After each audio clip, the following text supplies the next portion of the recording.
आता बातमी आहे महाविकास आघाडीच्या बैठकीतली।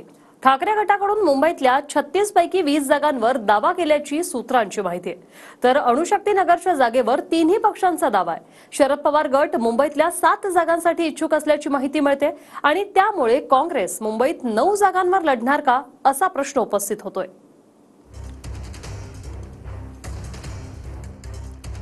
तर मवियाच्या बैठकीतली आतली बातमी आहे। ठाकरे गट 20 जागांवर दावा करणार असल्याची सूत्रांची माहिती आहे।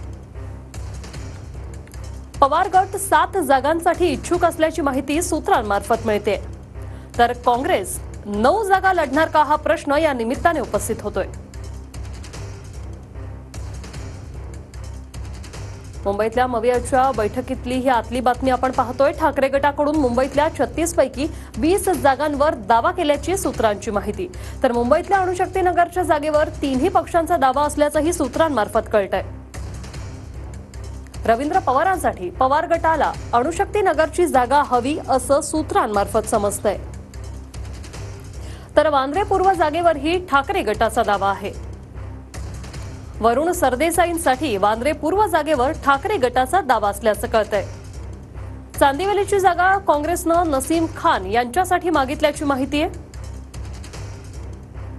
वांद्रे पूर्वच्या बदल्यात ठाकरे गटाची चांदिवलीची जागा देण्याची तयारी असल्याची माहिती सूत्रांनी दिली। पवार गट मुंबईत 7 जागांसाठी इच्छुक असल्याची सूत्रांची माहिती। तर घाटकोपर पूर्व, कुर्ला, वर्सोवा, जोगेश्वरीच्या जागेसाठी पवार गट इच्छुक असल्याची सूत्रांची माहिती। दहिसर, अणुशक्तीनगर, मलबार हिलच्या जागेसाठी पवार गट इच्छुक सूत्र।